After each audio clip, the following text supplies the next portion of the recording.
on va essayer de faire une expérience pour montrer comment on doit régler la voile en fonction de la direction du vent. Alors, au lieu de prendre un bateau sur l'eau, j'ai pris un bateau que je pose ici sur une planche, voilà, et qui pourra se déplacer comme ceci sur des rouleaux avec peu de frottement. L'avantage, c'est qu'on n'aura pas pour le moment à parler de la dérive, hein, qui est donc spécifique. Et j'ai fait ici deux voiles, une voile ici qui est articulée avec un vide-mulet, et c'est plus simple pour le début, j'ai fait une voile avec une baume qui est fixe, donc que je peux mettre ici. Voilà. Et le vent sera figuré ici par le sèche-cheveux. Alors d'abord, je vais supposer que je fais du vent de travers, donc le vent va venir comme ceci, et la voile, elle est à plat.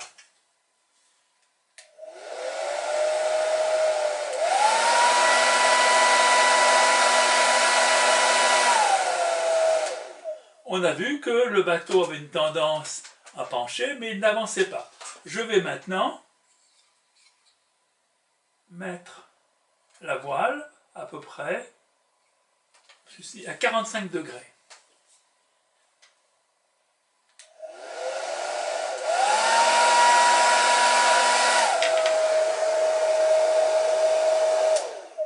On voit que le bateau a avancé très très facilement. On peut faire une autre expérience qu'on ne peut pas faire dans les bateaux réels, sauf sur certains petits bateaux, quand on pousse la baume à la main. On va mettre la baume de ce côté-là. Alors, on peut préciser que le côté d'où vient le vent s'appelle le côté au vent, et le côté opposé s'appelle le côté sous le vent. Donc ici, on met la baume au vent, et on va faire le vent.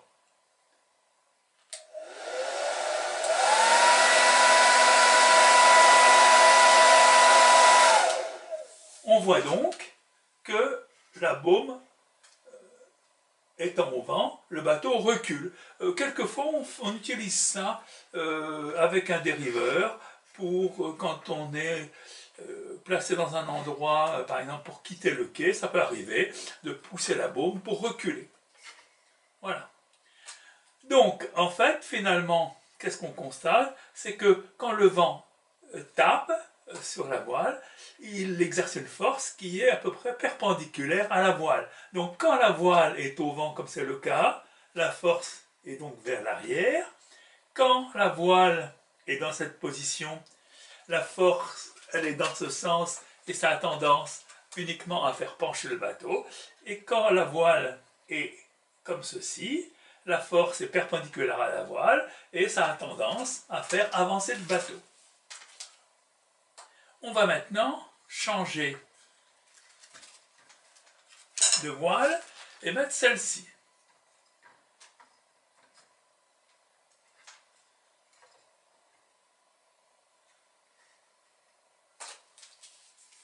Et je mets le vent. On constate que s'il y a du vent, la voile va se mettre en drapeau. Et finalement, le bateau ne va pas avancer. Si je veux faire avancer le bateau, il faut que je retienne la voile. Voilà. Donc il faut un cordage qu'on appelle l'écoute. Et qu'on accroche ici. Voilà, je la mets sur un taquet. Voilà, je le mets maintenant à 45 degrés à peu près. Il ne faut pas qu'il y ait trop de frottement. Il faut que les rouleaux soient bien parallèles.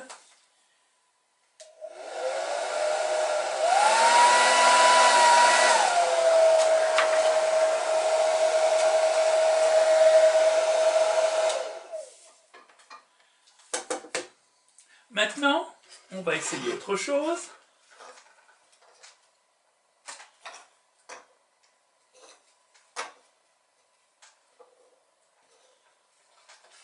Bon, là, j'ai pas beaucoup de place.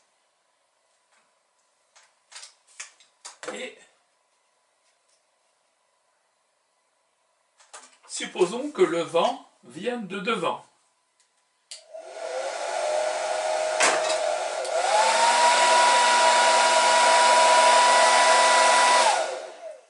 Alors, ici un peu de frottement, le bateau n'a pratiquement pas bougé. Normalement, parfois il recule.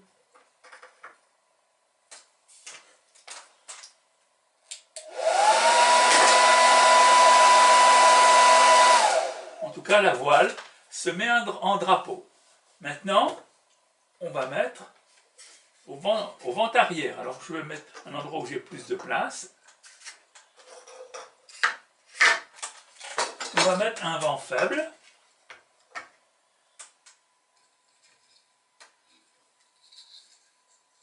Je vais commencer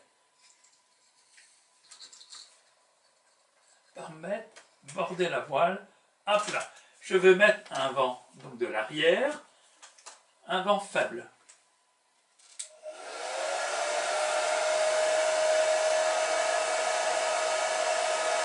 Eh bien, pratiquement, le bateau n'avance pas.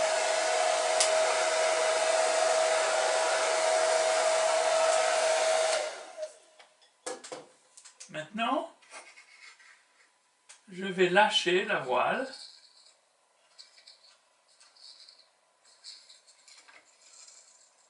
et la mettre pratiquement.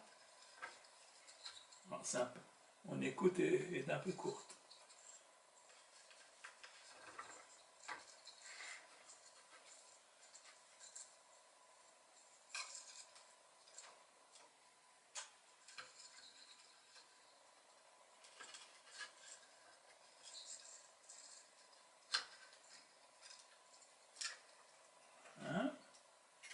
Et je vais remettre maintenant un petit vent.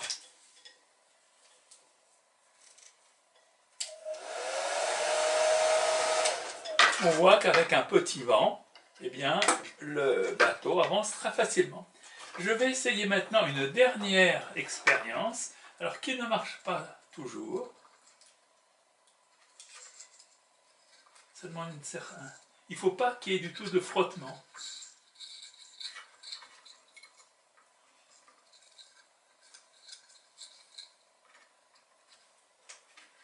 Voilà. Donc, j'ai mis la voile bordée à plat. Et maintenant, je vais faire venir le vent, non pas du côté, mais à peu près à 45 ou 50 degrés de la voile. Et le vent.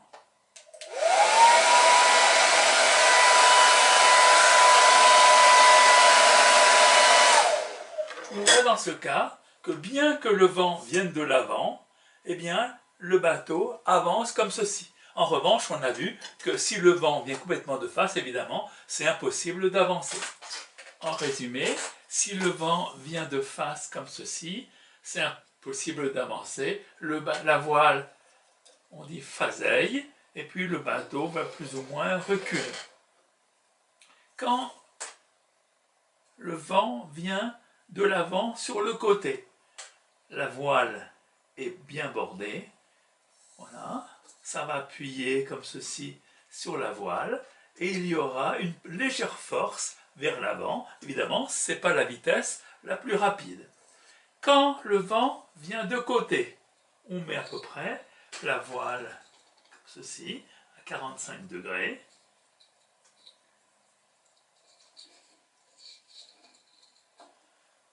Voilà. Le vent va exercer une force sur la voile qui va être perpendiculaire et le bateau, on appelle ça le vent de travers. Ensuite, au largue et au grand largue, on continue. Voilà, il faut que la voile soit à peu près perpendiculaire au vent et c'est la vitesse la plus agréable. Et enfin, quand le vent vient de derrière, on met la voile pratiquement complètement lâchée.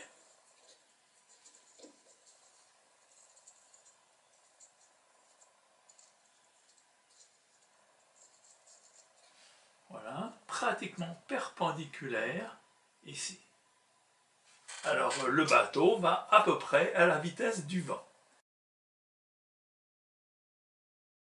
Mais il se passe quelquefois quelque chose, je ne sais pas si j'arriverai à le montrer ici, qui est très très désagréable quand on est vent arrière.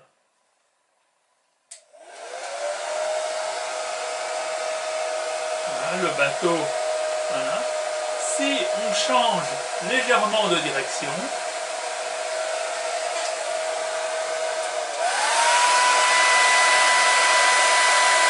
voilà, voilà, la voile change rapidement de côté, voilà, ça s'appelle un empannage. Et c'est quelque chose qui est très très désagréable.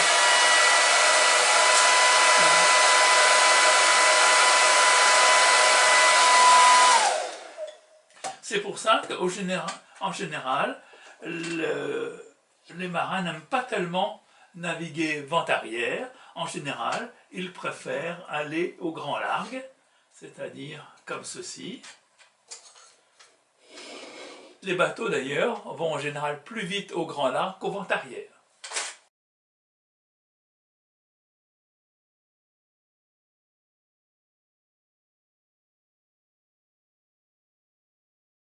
Ici on a un bac de vêtements, je crois que ça vient d'Ikea, que j'ai rempli d'eau.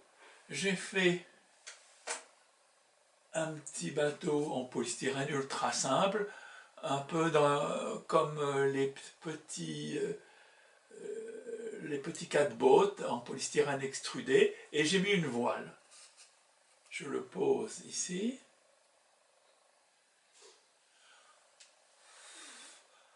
Bon, je vois que il ne chavire pas, mais si je souffle très fort, bon. Donc je constate que ce bateau qui est très très large est assez stable. Maintenant, je vais prendre un bateau qui a exactement la même longueur, la même hauteur, ici, mais qui est beaucoup plus étroit.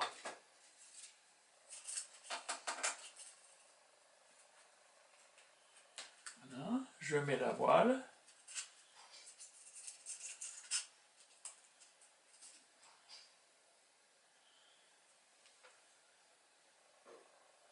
Il ne tient même pas, même en absence. Il chavire immédiatement. Il n'a aucune stabilité. Donc la première conclusion, c'est que plus un bateau est large, plus il est stable. J'ai repris la coque étroite de tout à l'heure, mais j'ai mis 2 flotteurs de part et d'autre, et j'ai mis 2 barres transversales. J'ai fait un bateau à 3 coques qu'on appelle un trimaran.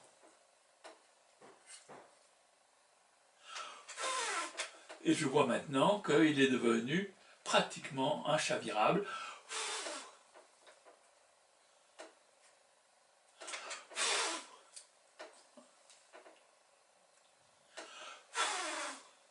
Il est devenu très très stable. Là, j'ai un bateau très plat. Je l'ai mis à peu près au vent de travers.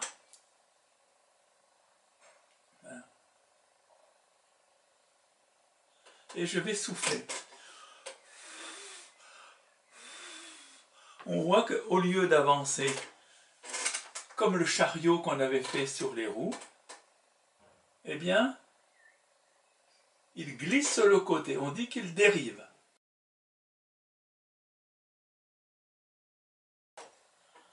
On remarque maintenant que dans ce sens-là, il avance très très facilement. Et en revanche, eh bien, il glisse beaucoup moins facilement. Si je l'enlève, Voilà, il dérive. Donc en fait, cette dérive va en fait favoriser le mouvement du bateau dans ce sens et l'empêcher le mouvement dans ce sens.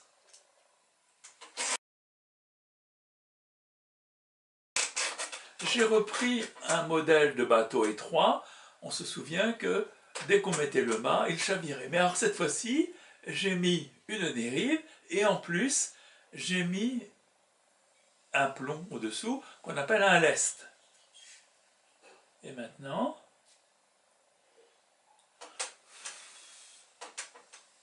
on voit que le bateau est stable.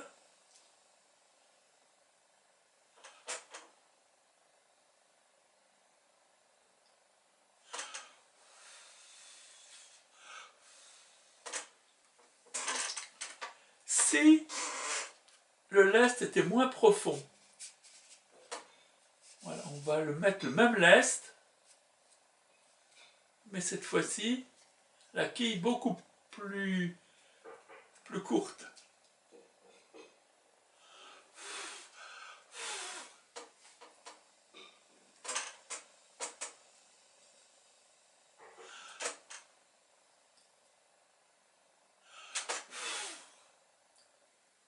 Voilà, on voit que si la quille est peu profonde, il a tendance, voilà. Plus la quille est longue,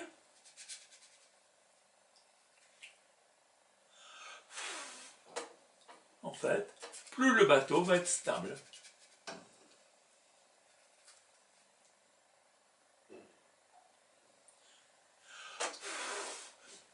Et là, il est pratiquement inchavirable.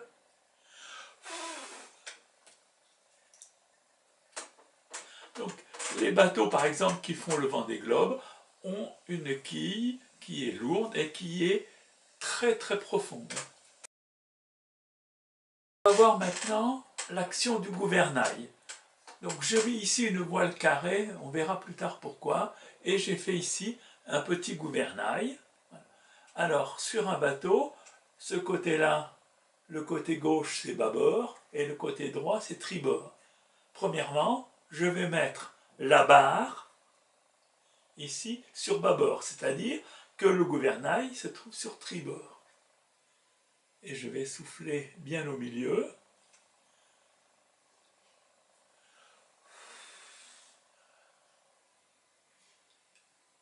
On voit que quand la barre est sur bâbord, le bateau va tourner sur tribord.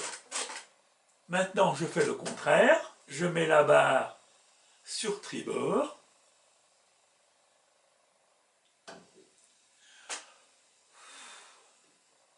Et le bateau tourne sur bâbord.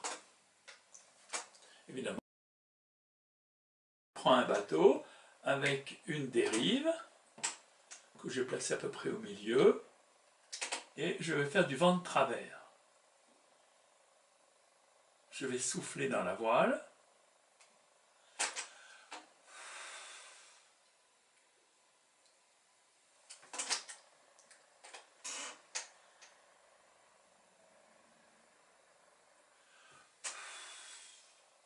Il a légèrement tendance à partir, à s'éloigner du vent. On dit qu'il abat. Si je mets la voile plus en arrière,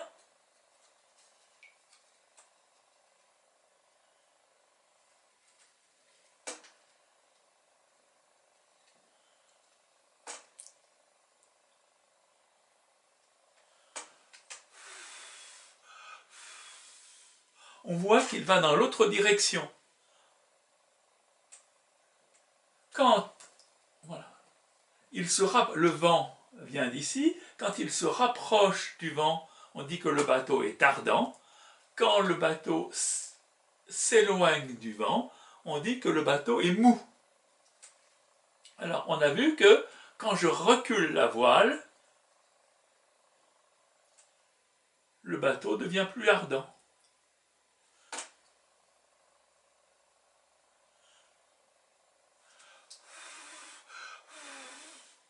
En revanche, si j'avance la voile, très à l'avant,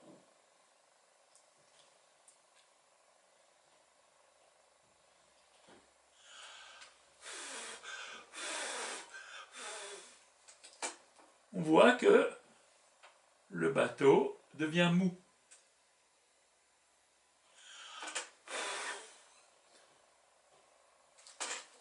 Alors, comment est-ce qu'on peut expliquer ça? En fait, il y a d'une part ce qu'on appelle le centre de dérive, qui est à peu près ici, et le centre de voile. Quand le centre de voile est devant le centre de dérive, voilà, le centre de dérive est ici, le centre de voile est ici, le bateau va dans cette direction-là. Quand au contraire, ici,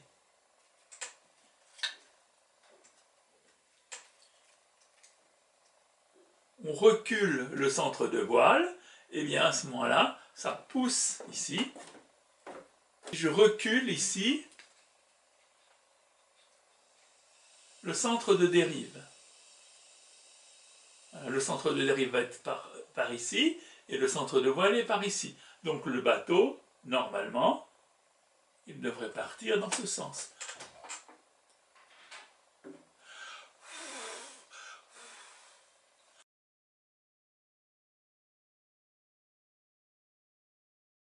Maintenant, j'ai avancé la dérive et reculé la voile.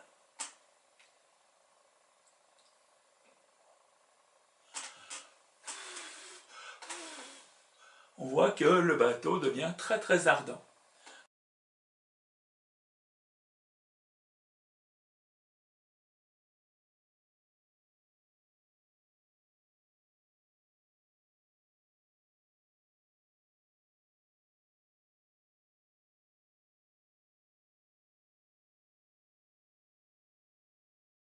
Je vais faire naviguer ce bateau au vent de travers avec un vent faible. Donc je lui ai mis une quille.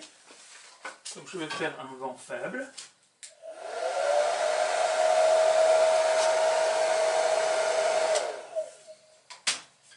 On voit qu'il allait à peu près droit.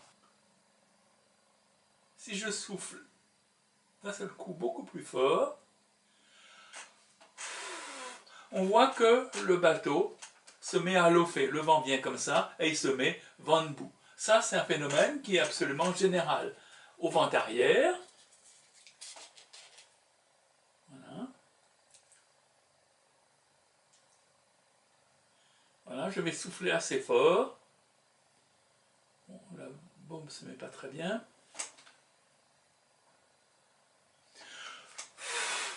Voilà, ça s'appelle partir au lof. Et c'est toujours du même côté qui part. Alors en fait, ça peut se comprendre parce que le centre de dérive est quelque part par là, le centre de voile est quelque part par là, et ça fait un couple qui le force à aller dans la direction du vent. Donc ça s'appelle partir au lof. Voilà un modèle de bateau jouet que j'ai fait depuis longtemps. Alors, si on veut le faire naviguer au vent de travers, c'est-à-dire le vent vient comme ceci. Les voiles, on a vu, il fallait un peu lâcher les coudes de grand voile et les coudes de phoque. Et normalement, le bateau doit aller à peu près droit. S'il est trop ardent, qu'est-ce qui va se passer? S'il est ardent, il va avoir tendance à lofer, il aura toujours tendance à revenir comme ceci. Ensuite, les voiles vont se mettre à phasailler et le bateau va reculer. Il ne faut jamais que le bateau soit trop ardent. Un bateau jouet, contrairement à un bateau réel, un bateau jouet doit être plutôt mou. Alors, qu'est-ce qui se passe maintenant, au contraire, si le bateau est mou? Eh bien, le vent va prendre plus fort dans la voile, il aura tendance à gîter, à pencher, et on a vu que lorsqu'il est pris dans un coup de vent, il a tendance à repartir au lof. Donc il va se redresser, bon, il va peut-être avancer légèrement en zigzag, mais il va faire une succession donc d'abattés, il va abattre, puis il va lofer, puis il va abattre. Bon.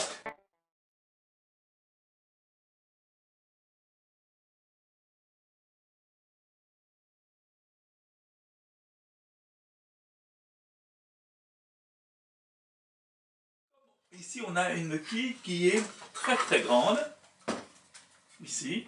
Eh bien, en fait, ça va limiter les mouvements. Il aura une tendance à aller quand même relativement droit.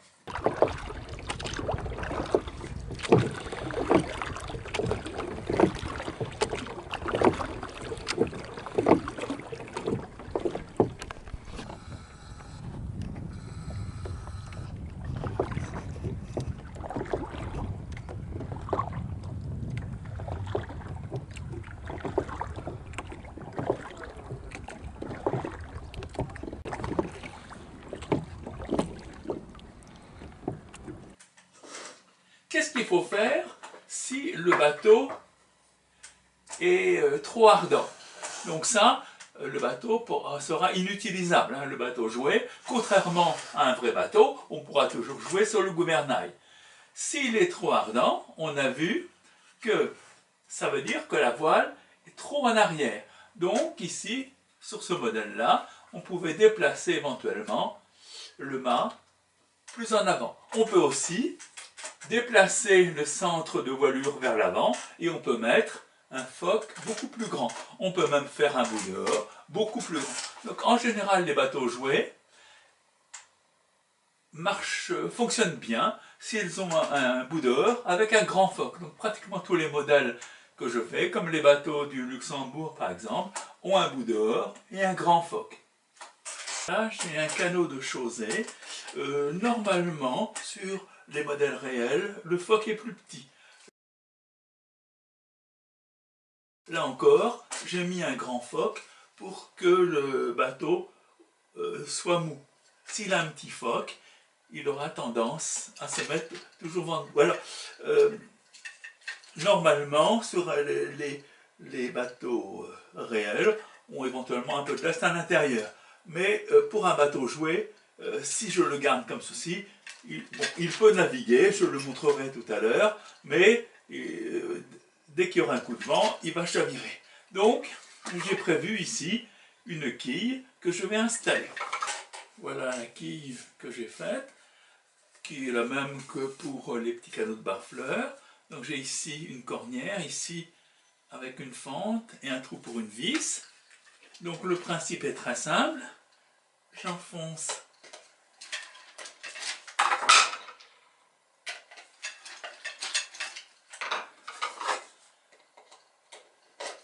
voilà, et ensuite je mets la vis à l'avant. Voilà.